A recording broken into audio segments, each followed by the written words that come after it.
পাথর খাদান তৈরির প্রতিবাদে মহিলাদের বিক্ষোভ রণক্ষেত্র পুরুলিয়া। পাথর খাদান তৈরি হলে বাড়বে দূষণ, নষ্ট হবে এলাকার পরিবেশ। অভিযোগ তুলে বড়বাজারের সরবেরিয়া গ্রামে মহিলাদের বিক্ষোভ।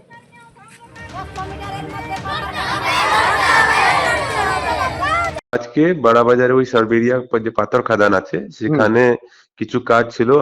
মাননীয় হাইকোর্ট যে আছেন আমাদের, ওখান থেকে অর্ডার হয়েছিল সে পাথর খোলানোর জন্য, পুলিশকে রেসপন্সিবিলিটি দেওয়া হয়েছিল। তো গ্রামবাসীদের সাথে নিয়ে অনেক মিটিংও হয়েছে, অনেক দিনেই এই ইস্যুটা চলছে। আজকে আমাদের লোক যখন ওখানে গিয়েছে তো গ্রামবাসীরা ওখানে বাধা দিয়েছে, পুলিশকে দেখে ঢিল ছাড়াছড়ি করেছে ওরা।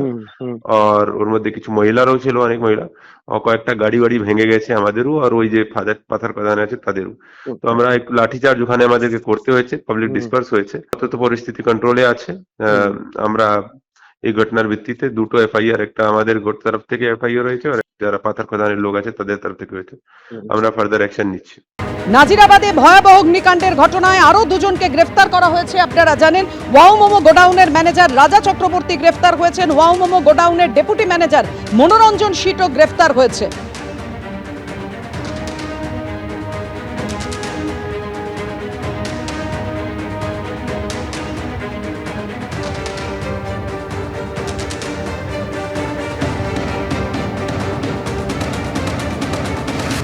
নাজিরাবাদে ভয়াবহ অগ্নিকাণ্ডের ঘটনায় আরো দুজনকে গ্রেফতার করেছে পুলিশ। ওয়াও মোমো গোডাউনের ম্যানেজার এবং ডেপুটি ম্যানেজারকে গ্রেফতার করেছে পুলিশ। কি হলো আজকে আদালতে জানাবেন আমাদের প্রতিনিধি, আমাদের সঙ্গে রয়েছেন সুকান্ত মুখোপাধ্যায়। সুকান্ত, দেখো, এই অগ্নিকাণ্ডের ঘটনাতে আরও দুজন গ্রেফতার হয়েছে। এর আগে আমরা দেখেছিলাম যে গঙ্গাধর দাস যিনি গ্রেফতার হয়েছিলেন তাকে 4 তারিখ পর্যন্ত বা 4 ফেব্রুয়ারি পর্যন্ত তাকে পুলিশ হেফাজতে নির্দেশ দেওয়া হয়েছিল। এবং আজকে এই নরেন্দ্রপুর এলাকা থেকে ওয়াও মোমো গোডাউনের দুজনকে, অর্থাৎ তার মধ্যে ম্যানেজার রাজা চক্রবর্তী এবং অন্যদিকে ডেপুটি ম্যানেজার যিনি রয়েছেন মনোরঞ্জন শীট, এই দুজনকে গ্রেফতার করা হয়। এবং যাদের বিরুদ্ধে মূলত অনিচ্ছাকৃত খুন এবং খুনের চেষ্টার মতন একাধিক গুরুতর ধারা যেমন দেওয়া হয়েছিল, তেমনি ফায়ার অ্যাক্টেও একাধিক ধারা দেওয়া হয়েছিল, তাদেরকে আজকে এই বারুইপুর আদালতে তোলা হয়, যেখানে 4 ফেব্রুয়ারি পর্যন্ত এই দুজনকেও কিন্তু একই রকমভাবে পুলিশ হেফাজতে নির্দেশ দেওয়া হয়েছে। এদিন সরকারি আইনজীবীর তরফে একাধিক যুক্তি সেখানে রাখা হয়। বলা হয় যে এই দুটি যে ওয়্যার হাউস এবং অন্যদিকে যে এই যে মোমো যেটি কারখানা ছিল, এই দুটির কোনোটারই কিন্তু কোনো রকম অগ্নি নির্বাপন ব্যবস্থা ছিল না, কোনো রকম ফায়ার লাইসেন্স ছিল না। এছাড়াও এখানে ফায়ার লাইসেন্স না থাকা সত্ত্বেও প্রচুর দাহ্য পদার্থ সেখানে মজুদ ছিল। ফলত এই যে ঘটনাটি ঘটেছে, যার জন্য প্রায় এতজনের মৃত্যু হয়েছে, তার দায় কিন্তু কোনোভাবে এই ম্যানেজার বা ডেপুটি ম্যানেজার বা মোমো কর্তৃপক্ষ তারা এড়াতে পারেন না, এবং সেই কারণে 10 দিনের পুলিশ হেফাজত চাওয়া হয়।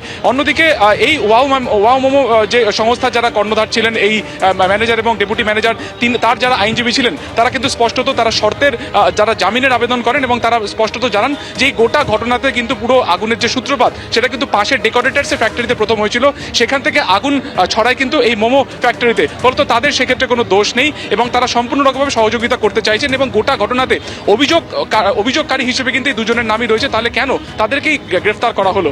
দুতরফের বক্তব্য শোনার পরে 4 ফেব্রুয়ারি পর্যন্ত পুলিশ হেফাজতের নির্দেশ দেওয়া হয়েছে। অন্যদিকে সরকারি আইনজীবীর তরফে বলা হয়েছে যে 27 জনের দেহাংশ ঘটনাস্থল থেকে মিলেছে এবং তাদের দেহাংশ যে অবস্থাতে মিলেছে সেখান থেকে ডিএনএ প্রোফাইলিং এর কিন্তু প্রয়োজন, এবং সেই ক্ষেত্রে সেই ডিএনএর আবেদন কিন্তু করা হয় ডিএনএ পরীক্ষার জন্য। সেই আবেদনও কিন্তু ইতিমধ্যে মঞ্জুর করা হয়েছে। সব মিলিয়ে এই দুজন এবং আগের যে একজন অর্থাৎ গঙ্গাধর দাস, এই তিনজনকে 4 ফেব্রুয়ারি পর্যন্ত পুলিশ হেফাজতের নির্দেশ দিয়েছে বারুইপুর আদালত।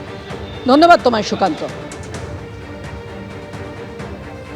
যারা পার্সন ইনচার্জ যারা গোডাউনটাকে দেখে তাদেরকে নেওয়া হয়েছে, তাদেরকে অ্যারেস্ট করা হয়েছে, যেটা আমি বুঝতে পারছি, because they are looking after the day to day affairs of the company. That is the reason Y.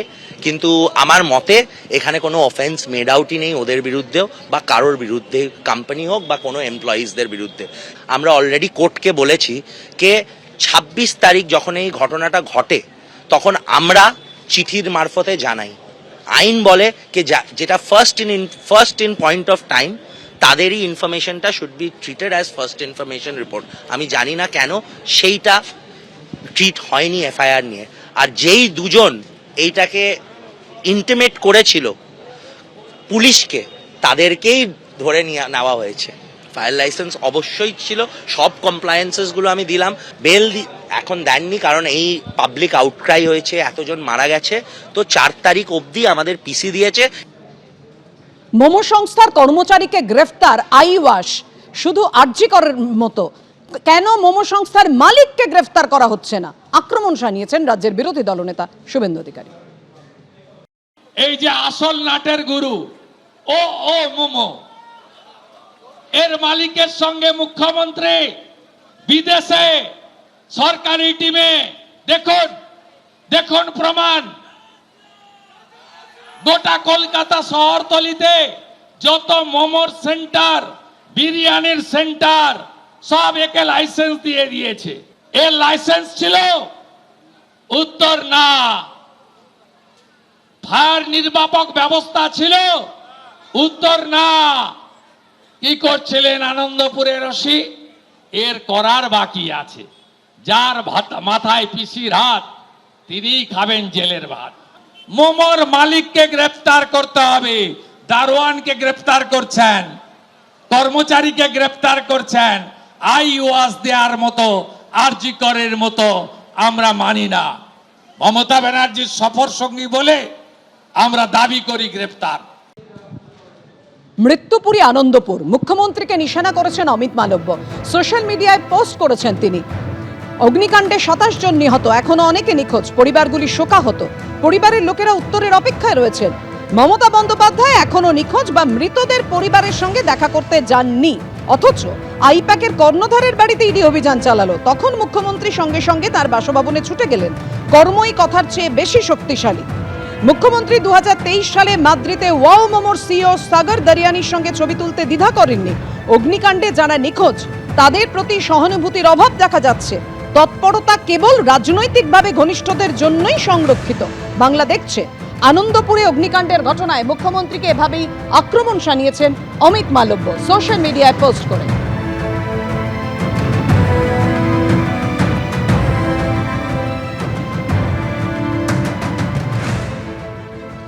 সরকার সরকারের মতো কাজ করেছে। আর কি বলেছেন তৃণমূলের মুখপাত্র অরূপ চক্রবর্তী, দেখুন। আজকে শুভেন্দু অধিকারীর নেতৃত্বে যখন গড়িয়া স্টেশন থেকে নরেন্দ্রপুর থানা অব্দি মিছিল হচ্ছে, সেই মিছিলে ডিজে বাজিয়ে উদ্দাম নাচতে নাচতে, মানে ভাসানে বিসর্জনের সময় যে কেওড়া নাচ চলে, সেই নাচ নাচতে নাচতে বিজেপির নেতাকর্মীরা আহ্লাদ করতে করতে যাচ্ছেন। এত উল্লাস প্রকাশিত হয়েছে। এই জল্লাদের উল্লাস মঞ্চ দেখার পরে যখন ওই অমিত মালপুয়ার টুইটটা আপনারা দেখাচ্ছেন, দুটো টুইটের মধ্যে আকাশ আর পাতাল পার্থক্য হয়ে যাচ্ছে। ওয়াও মোমোর মালিক যদি অপরাধ করে থাকেন, বিচার হবে, জেলে যাবে। বক্তব্যটা এখানে না, বক্তব্যটা হচ্ছে আগুনটা লাগলো কোথা থেকে। আগুনটা লাগলো যে গোডাউন থেকে। সেই গোডাউনের মালিকের বিরুদ্ধে চুপ কেন বলুন তো? কান টানলে মাথা আসবে? মালপোয়ার কান টানলে কি শুভেন্দু অধিকারী মাথা আসবে? কারণ ওই গোডাউনের মালিকের বাড়ি মেদিনীপুরে, পূর্ব মেদিনীপুর জেলা। এবিপি আনন্দ, এগিয়ে থাকে, এগিয়ে রাখে।